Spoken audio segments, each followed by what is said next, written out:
Let's move into the next thing. This is a power trend. This is on page 100. It's when you're going to be more aggressive. So we got a lot of the questions earlier about margin.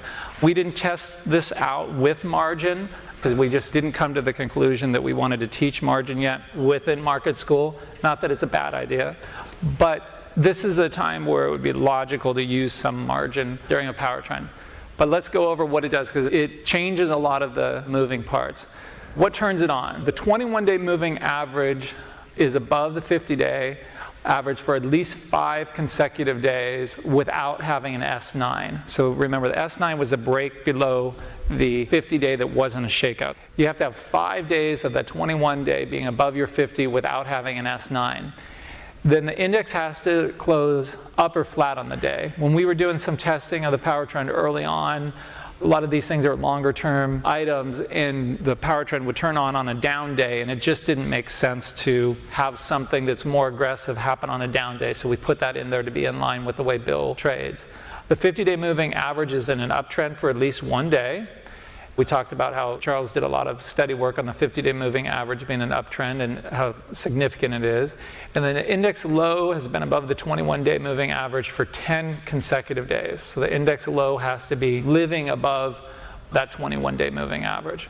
So very simple things, but when they're all happen at the same time, the power trend turns on, and it does a few different things. First thing is it has an override switch on the buy switch. So the buy switch, once it's on, it's going to remain on while the power trend is on, and that allows you to act on buy signals no matter what. So if you have a lot of distribution pushing you out of the market, as long as this power trend is on, you can still act on any buy signals. The buy count can now go up to a +7, and our exposure is still 100%. But what this does is it gives us a buffer of a 6 and a 7. Let's say we have had 5 buy signals, we're at a +5. Now we have an accumulation day and another accumulation day. Normally, we wouldn't be considering those. But when the power trend is on, we're going to consider those and count up to 6 and then to 7.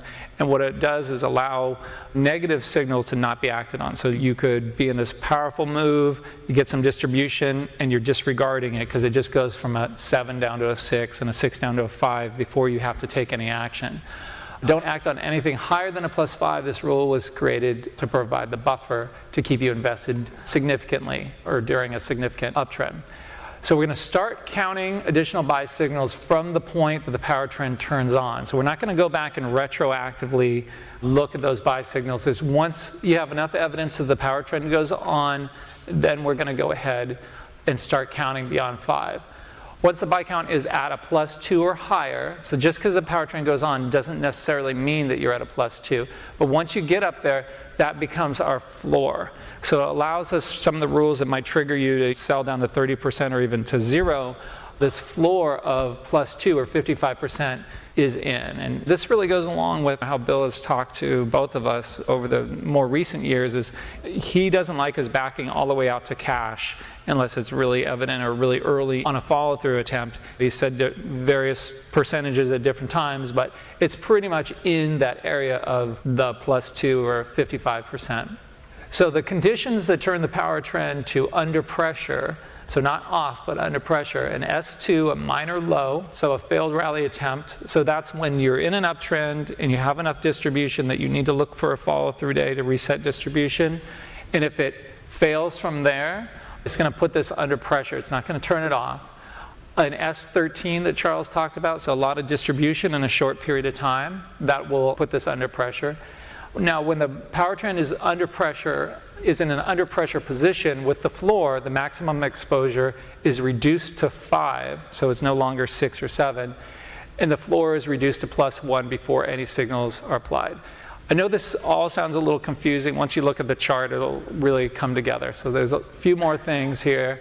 The conditions that turn a power trend to a power trend under pressure without a floor is that S9. So once you break that 50-day, I think it was mentioned earlier today, when you break that 50-day, you don't want to have an artificial floor there. If the count puts you to 0, you go to 0, but the buy switch is still on. So when an S9 occurs, the maximum exposure remains at +5, but the floor of +1 is removed. To reset it to a normal power trend from an under pressure, the conditions that turn the power trend on must be present. So 10 consecutive days must pass without an S2, when that's the condition that would have put you under pressure, and an S9 and an S13. So as we go through this example, this will make more sense. Then to turn it off completely is a 21-day moving average line crossing below the 50-day. And the index closes down for the day. That'll completely turn this off. So the 21 crossing below the 50 and being down on the day turns it off, no floor, it just goes back to normal. Or a major low, I can't even imagine that being the case, but a major low, failed rally attempt. Sometimes we put things in there as a just in case, we've never seen it before, or a circuit breaker. That's something we're going to talk about a little bit later. But really what turns it off most of the time is the 21-day going below the 50. So after the power trend is ended, you just go back to normal. So it no longer forces the buy switch on. It may be on, but it doesn't have to be. So it doesn't turn it off.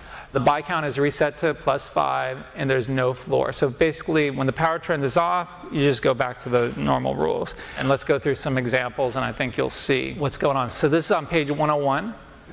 So first, we have an up day in the 50 days and an uptrend. And our low has been above that 21-day for 10 days. And you have the 21-day over your 50 for 5 days. So at this point, we didn't know that this was going to happen. And this is one of the best trends ever that we have. But there's enough going on here that we need to treat things a little differently. We need to give things a little bit more room. And it's what we have learned from Bill over the years, that many times he'll say it's 5 days of distribution, you guys should be selling a lot, and other times it could be 7 days of distribution, and he's saying, well, it's fine, the leaders are holding up. So we had to figure out how to program that. And it was really when he focused on distribution or not is why we kind of came up with this power trend. So the rules or mechanically kind of discounting what the distribution is doing. So that's why we have it going up to a +7. Now our floor is set at a +2. So let's see what happens. Up here, this whole time the power trend is on. Then we get an S13. So we have a cluster of distribution in a short period of time. That puts the floor down to a 1 from a +2 and removes that +6 and +7 possibility. So we're at a +5.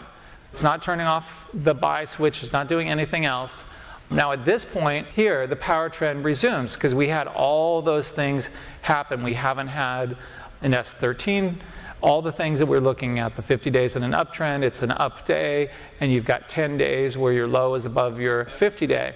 So the same thing that happened over here is happening over here, and we've moved forward from this uptrend under pressure.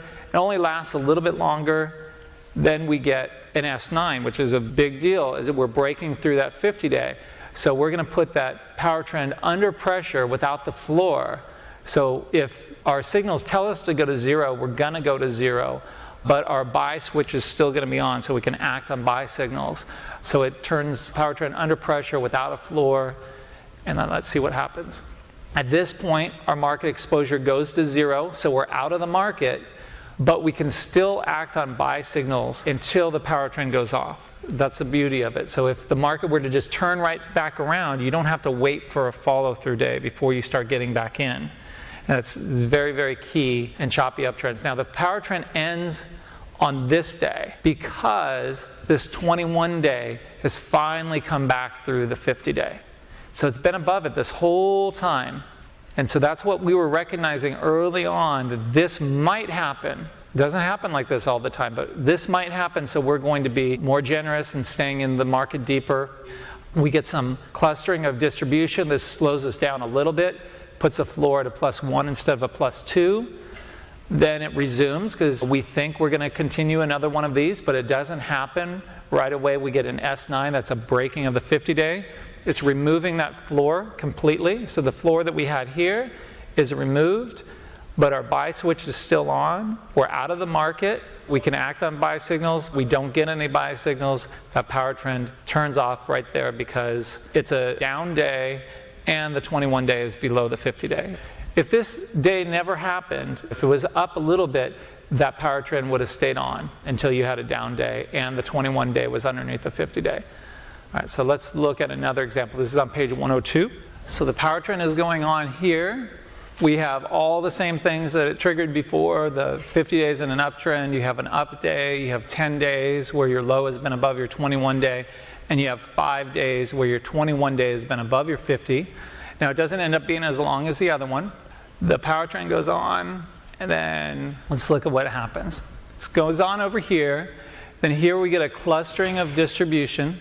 So instead of going up to a +7, we can now only go up to a +5, but we're going to keep a floor of 1 instead of 2. So your floor is 30% instead of 55%. Then at this point, we break the 50-day, so we get an S9. Our floor is removed, but our buy switch is still on. But then eventually, it tries to bounce, can't hold, and then when it breaks here, the power trend is over because that green line has finally gone through the red line and you're down on the day. So we're no longer in a power trend at that point. Let's look at another one. This is a really, really long one on page 103. So we had all those 4 conditions over here, and it stayed on the whole time. So this entire run was going on, and look at that, and then it finally ends right there. So here it goes under pressure without a floor because we have an S9. If we would have had a cluster up here or an S2 from a minor low, it would have gone to a floor of a +1. But whenever you're under pressure, the +6 and +7 is removed, so you go to a maximum of +5. And then if any sell signals that are triggered that day, you act from a 5 instead of a 6 or a 7. Here, our market exposure happened to be 0 at that point, but our buy switch is still on. But here the power trend ends because the 21-day goes below the 50-day. Another example here, it's on page 104. The power trend is under pressure, so the floor is removed, but our buy switch is on, and this is why we have that rule where we don't want to turn off the power trend yet. So it just bounces back, and so the power trend resumes here because we have all the other things that were originally in place. So 50's in an uptrend, you're up on the day, 10 days above your 21 day, and your 21 day has been above your 50 for 5 days. Then up here you get a cluster, so now we're going to a floor of +1. So it's different than over here. An S9 is worse, so we remove the floor completely. Here this is bad but not terrible, so we want to give it a little bit of a floor. And then here we get that S9, so we remove that floor, but the power trend is still on. See how that 50 just wants to stay below that 21 day. Up here, it resumes right before it's going to end here. So we have an S13, and then we have our S9, and then eventually over here, that's when you get a down day, and your 21 day is below the 50. So if that would have just kept inching up each day, eventually a 21 day would have gone back up, and that's why we wait for a red day. So to just recap that, the reason why it was a +1 is because an S13 triggered instead of an S9. So the S9 removes the floor completely, puts it to a 0. An S2 on a minor low or an S13 keeps that floor at a +1.